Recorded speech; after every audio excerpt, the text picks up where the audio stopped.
లేదండి అట్లాంటి. Okay ma'am, మరి ఇప్పటి వరకు మనం విడాకుల గురించి మాట్లాడుకున్నాం, ఇప్పుడు ఆస్తుల గురించి మాట్లాడుకుందాం. చెప్పండి. ఆస్తుల వివాదాలు చాలానే ఉంటాయి.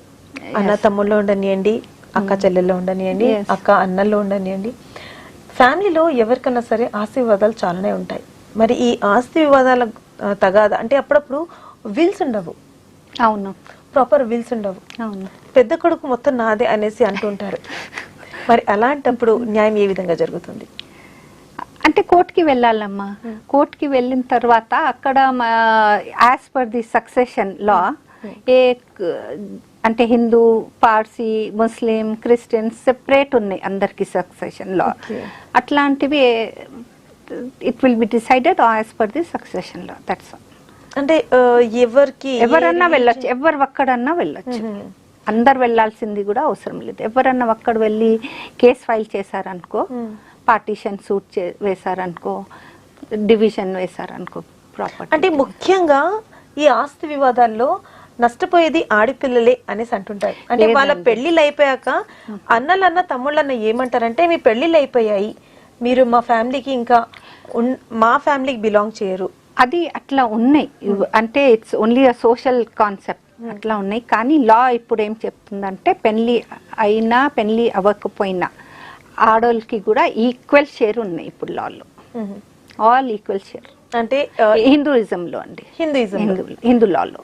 ఒకవేళ అదే వేరే రిలీజన్ అయితే ముస్లిం లాలో as per they Shariat law, and Christian also is as per Christianity law. Juice law separate ఉన్నాయి, పార్సీ లా సెపరేట్. హిందూ లా అంటే ఇదే మాత్రం ఈక్వాలిటీ ఉన్నాయి. అంటే పెళ్ళి అయిపోయినా సరే ఆడపిల్లకి మాత్రం అన్యాయం జరగకుండా ఉండేటట్లు ఉందన్నమాట. ఓకే, అంటే దానికి మాత్రం డెఫినెట్లీ కోర్టుకి ఆశ్రయించాలి అని అంటారు. Court only will decide. No assuming litigation లేదనుకో, వాళ్ళు డిఫరెన్సెస్ లేదనుకో, వాళ్ళే చేసుకుంటారు. ఉన్నాయి అనుకో కోర్టుకి, దట్స్ ది ఓన్లీ ఆల్టర్నేటివ్. ఇప్పుడు కోర్టుకి వెళ్ళాల్సింది అంతే. మ్యామ్, ఇక్కడ మనము ఒకసారి చూసుకున్నట్లయితే ఇంట్లలో చాలా సంవత్సరాల తరబడి రెంట్స్కి ఇస్తుంటాము. అవును, కిరాయికి ఇస్తుంటాము. కోర్టు ప్రకారం కూడా 14 సంవత్సరాలు 15 సంవత్సరాలు అయిపోయాక అది ఆ ఏరియా, ఆ ప్లేస్ వాళ్ళదే అయిపోయినట్లు అంటుంటారు. మరి ఇది నిజమే అంటారా? No no, not at all.